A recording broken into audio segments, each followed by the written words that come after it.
City ലൈഫിലെ തിരക്കുകളിൽ നിന്ന് ഒരു ചെറിയ ഒളിച്ചോട്ടം, അതാണ് കേട്ടോ ഈ ഒരു യാത്രയുടെ ഉദ്ദേശം തന്നെ.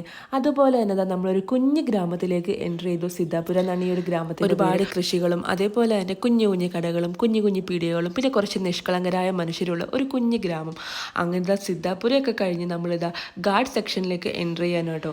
യാത്രകൾ ചെയ്യുമ്പോൾ നല്ലൊരു മഴ കിട്ടാന്ന് പറയുന്നത് വലിയൊരു അനുഗ്രഹമാണ്. ബാംഗ്ലൂരിലെ ക്ലൈമറ്റ് അനുസരിച്ച് നല്ല ഒരു മഴയെങ്കിലും കിട്ടണേ എന്ന പ്രാർത്ഥനയോടെയാണ് യാത്ര തുടങ്ങിയെങ്കിൽ പിന്നെ സിദ്ധാപുരം കഴിഞ്ഞതോടുകൂടി നല്ല മഴ അങ്ങ് കടുത്തു തുടങ്ങി.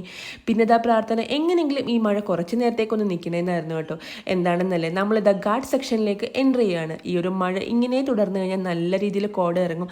പിന്നെ നമുക്ക് ഒട്ടും വിസിബിലിറ്റി കിട്ടി. നല്ല അടിപൊളി യൂപ്പിൻ വളവുകളും പ്രകൃതിയുടെ ഭംഗി മുഴുവൻ ആസ്വദിച്ച് കോടയും മഴയും എല്ലാം കണ്ട് നമ്മുടെ 2 മണിക്കൂറത്തെ ഈ ഒരു യാത്ര കഴിഞ്ഞ് നമ്മളിതാ കാടിറങ്ങി. അങ്ങനെ നമ്മൾ നമ്മുടെ ഡെസ്റ്റിനേഷനിലേക്ക് എത്തിക്കൊണ്ടിരിക്കുകയാണ് ഗൈസ്. ഏകദേശം 1 മിനിറ്റ് മാത്രമേ ഉള്ളൂ. അങ്ങനെ നമ്മൾ നമ്മുടെ കൊട്ടാരത്തിൽ എത്തിയിട്ടുണ്ട്.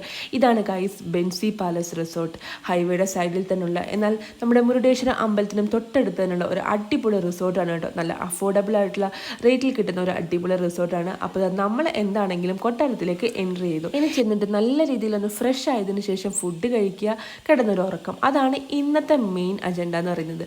നമ്മളിത് റിസപ്ഷനിൽ നിന്ന് നമ്മുടെ കീ എല്ലാം വാങ്ങിച്ചു. ഗീതം ഭയങ്കര സങ്കടത്തിലാണ്. ഗീതൻ്റെ വീട് മതി, ഈ കൊട്ടാരം ഒട്ടും ഇഷ്ടപ്പെട്ടില്ല എന്നാണ് കേട്ടോ ഗീതം പറയുന്നത്. അങ്ങനത്തെ അവസാനം നമ്മൾ നമ്മുടെ റൂമിലേക്ക് പോവുകയാണ്. ഈ ഒരു ഡോർ ശരിക്കും പറഞ്ഞാൽ എന്നെ അങ്ങ് ഞെട്ടിച്ച് കളഞ്ഞു ഗൈസ്. അതിമനോഹരമായ ഒരു വ്യൂ ആണ് കേട്ടോ ഇവിടെ നിന്ന് എനിക്ക് കിട്ടിയത്. ശരിക്കും പറഞ്ഞാൽ യാത്രയുടെ ക്ഷീണം മുഴുവൻ നമ്മളെ ഒറ്റയടിക്കങ്ങ് തീർത്ത് കളയുന്ന അമ്മ. അത് മാത്രമല്ല, അവിടുത്തെ സൈഡിലായിട്ട് അവരുടെ റെസ്റ്റോറൻറ്റും കണ്ടതോടുകൂടി വിശപ്പിൻ്റെ വിളി പതുക്കെ വന്നു തുടങ്ങി.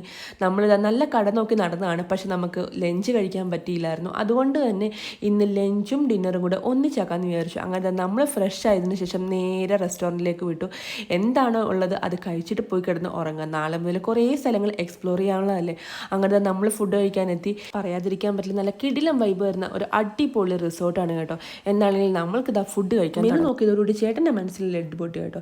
ചേട്ടൻ പറഞ്ഞു ഇതിനകത്ത് മൊത്തം കേരള ഐറ്റംസ് ആണല്ലോ, അപ്പം ഇടിയപ്പം തുടങ്ങി എല്ലാ വെറൈറ്റീസും ഉണ്ടല്ലോ എന്ന്.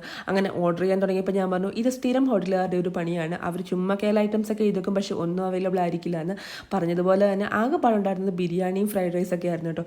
അങ്ങനെ എന്താണെങ്കിലും ഓരോ സൂപ്പും ബിരിയാണിയും ഫ്രൈഡ് റൈസും ഒക്കെ കഴിച്ച് ഞങ്ങൾ പോയി വിശേഷങ്ങളുമായിട്ട് നാളെ കാണാം. അപ്പോൾ എല്ലാവർക്കും ബൈ.